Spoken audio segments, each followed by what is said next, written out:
Good morning, everyone. It's Nikki, and welcome back to my YouTube channel. Um, I just want to get on here and I want to say again, thank you guys for following along my journey. Thank you for tuning in. Thank you to my new subscribers. Just thank you guys. Thank you for the views. Thank you for the likes. Thank you. I really appreciate it. Um, Listen, I'm in such a great mood today, guys, and nothing special happened, but something special did happen. I'm still here. God still favored me just enough and gave me his sufficient grace so that I could be here to live and tell you guys right now what I have just found out yesterday. Okay? So, I went to an interview at the airport. You know, I'm always trying to be at the airport. Okay? Look what happened to my nail. And look what this one. It hurts. Anyway, so I get to my interview, and the interview, it's a little regular interview. It's good. And the guy is talking to me. I guess he's the manager of operations. So he's talking to me. And guys, I found out that South Florida or close to the airport, Miami, those type of parts, basically the area that I was in. The area, my God, that I was in was flooded, received a lot of rainfall. They call it torrent severe rains, rainfall. I don't even know what torrent means, but it sounds bad and it looks terrible. So I want to give you guys the reason why I have this smile on my face. Now keep in mind, since I've been back home in Atlanta, I've just been staying by friends. I've been getting Airbnbs, but I wanted to just kind of just step away from everybody, step away from just the crowds of persons and people and just kind of be by myself. So that's another reason why I was in the car tonight or last night. I just wanted to be by myself. I also want to save money until I'm able to establish steady income with employment. I still have to be very mindful over the monies that I spend on a daily basis. Okay, guys, because it's very easy to spend $100 on food when you're down here, because like we in the South, you get what I'm saying. I'm not in Florida anymore, so I'm back home in my hometown. Like there's soul food galore, Jamaican food galore, just beer things all about the place. It's very easy to spend just $100 on food. Like yesterday, breakfast alone cost me $36. Well, granted, I wasn't by myself, but for breakfast, 36. That's like $40 for some food, for some breakfast food. I digress. That's neither here or there. But guys, I want to share with you a vision that I had, okay? And I'm going to try to make it really, really quickly. This is when I was still living. As a matter of fact, I had flown down. I don't know if you guys remember, but I had flown down to Georgia from Florida a few weeks ago. And then I spent 5 days down here in an Airbnb. And then when it was time for me to fly back, I had flown back on Monday. Okay. Now, Friday, April 7th of that Monday of when I had flown down is when I had just driven back to Georgia and said, chuck the deuces up to Florida. It is what it is. It's been nice, but my time is expired. Okay. So in this particular dream, now let's consider this. This vision was received the night of April 6th. Okay. The night of April 6th, I had received this dream. In the dream, I was on a plane. Now, as you guys know, when a plane is flying, a plane normally is supposed to be like this in the sky, right? Not like this. This is dangerous. This is dangerous. Even too much of this is dangerous. The plane is supposed to be like this. Every now and then it may tilt, whatever, whatever, but the plane is never supposed to be vertically straight, okay? As we all know, those of you that have probably been on the plane. So I was on the plane in the dream, and in the dream, my head was down. I'm facing how I'm facing in my seat now, so I'm not facing forward, but I'm like at an adjacent angle. So I'm angled in my chair, and I remember seeing this dark figure get on the plane. So I would think it was somebody trying to hijack a plane, like a guy trying to hijack the plane.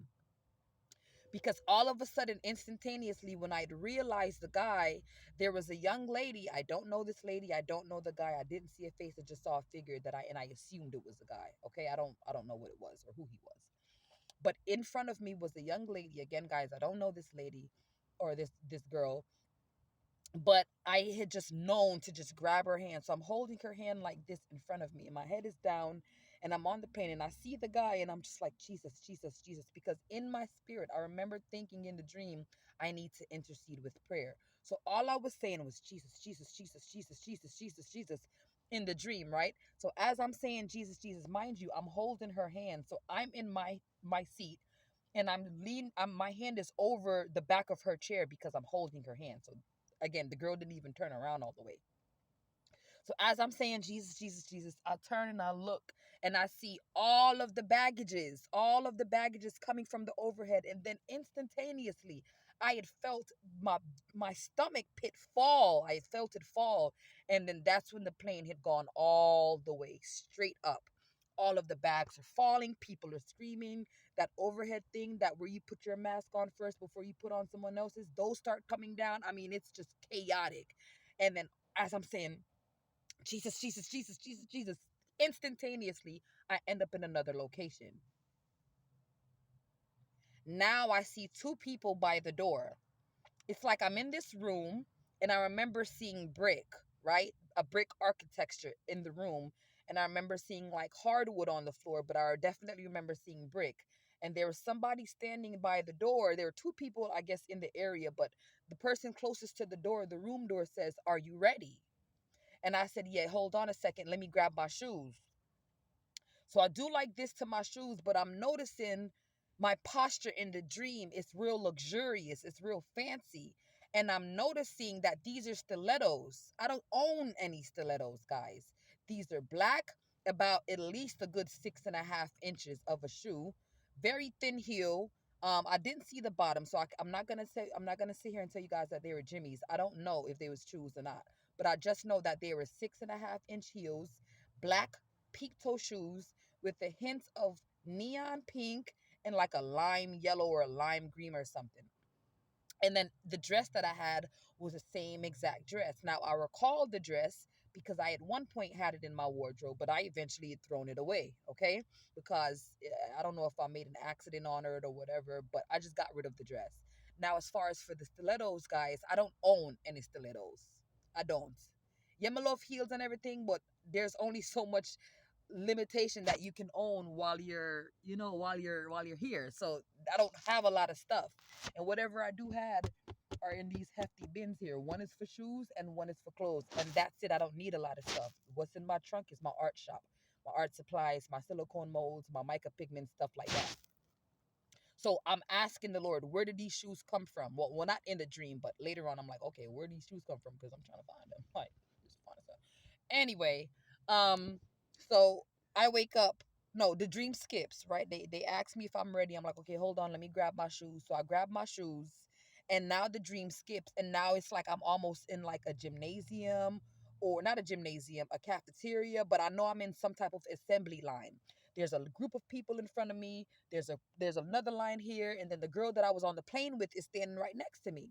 So mind you, we're in the line, but I see the person at the line, or that's like coordinating the event or whatever, asks me, did we want to eat first or did we want to do the event? So I'm communicating with the young lady, and we both decided to just do the event since we already in line, and then we'll eat after. And then that's when I woke up. This was April 6th, guys. April 6th.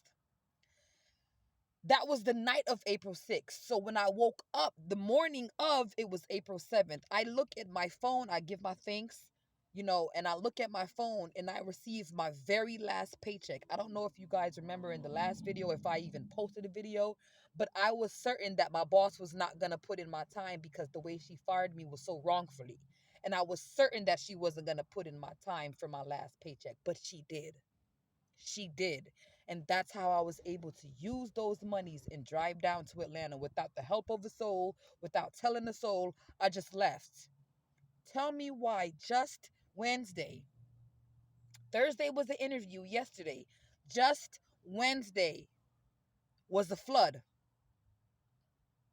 I was sleeping in my car outside in the same area that got flooded, if not worse. Because I'm literally 8 minutes from the Fort Lauderdale airport, sleeping at the extended stay off of Southeast 17th Street, Fort Lauderdale. I'm literally sleeping right here. And my God, had I not moved when I was told to move, I would have been flooded. So I asked somebody down there, I said, how are you doing? How's everything? They sent me a picture of their car. I'm mad as heck. My car is messed up. It got flooded. And I'm just like, God is such a good God. I'm sure they didn't like the text that I said that. But it was more so in regards to, my God, had I not been obedient, I would have been SOL and no one would have helped me. So my mother goes to call me. Mind you guys, I don't hear from this woman after I got a letter from her texting me saying that her bank wasn't going to issue back the $1,300 that I got scammed out of. Okay, fine. It is what it is. Thank you for the attempt, right? And that was the end, because she and I don't have a relationship. We are estranged, and she's keeping the children from me. So I don't know what she's telling them, but just for that reason alone, we don't have a relationship. Okay? So she called me the other day. How are you? It's getting really bad out here. I laughed in the phone. I laughed. I said, I'm great.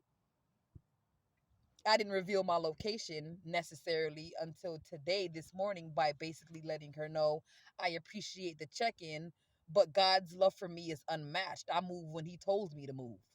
I'm not affected by that at all. My God. My God. My God. But you see how, if you're obedient, how things will be oblivious to you? Because I don't know what occurred down in Fort Lauderdale, Florida. I don't know the pain of the aftermath these people have to deal with. I don't know. I care. Of course I care. My children are down there. My ex-fiance is there. Given the situation, my mother is down there. Okay? Of course I care. But God so cared about me enough. Go ahead on and move out the way, baby. Go ahead on and pack up real quick for me, sweetheart. Go ahead and move real quick, sweetheart. When I say I drove on $50 of gas, I drove from Tamarack, Florida, all the way to Cecile, Georgia. And the only reason why I stopped in Cecile was because I wanted to fuel up with more gas. Then I got to Byron, Georgia, which was an hour and 43 minutes from Atlanta. And the only reason why I stopped in Byron is because I have that astigmatism real bad and I can't see at night like that real good. So I stopped just to be safe. And then the following morning, woke up, shared it on my Instagram story, about 4-5 in the morning, went to the Waffle House, got some breakfast, and then I ended up starting my drive. Got to Stone Mountain, Tucker area got to Tucker about when? I don't even know. And that was the morning of the 7th. So I've been here, guys. I've been here. Okay? And now, there are just so many opportunities that have been falling in my lap that I got to bring back to God and say, okay, which one do you want me to have, Lord? Because it's just so many options. Obedience will get you far. Disobedience will keep you stuck. And it may even get you flooded out. Okay? With that being said, I love you guys. But don't forget that God loves you greater than I love you, than I can love you. God loves you. You're amazing. You're spontaneous. I really, totally appreciate y'all tuning into these videos. You don't even understand how it makes me feel. It makes me feel like I'm not halfway crazy. Thank you guys for tuning in. I love you. God loves you. You're amazing. You're phenomenal. You're wondrous. You're cute. Okay? And until next time, stay blessed, guys. Later.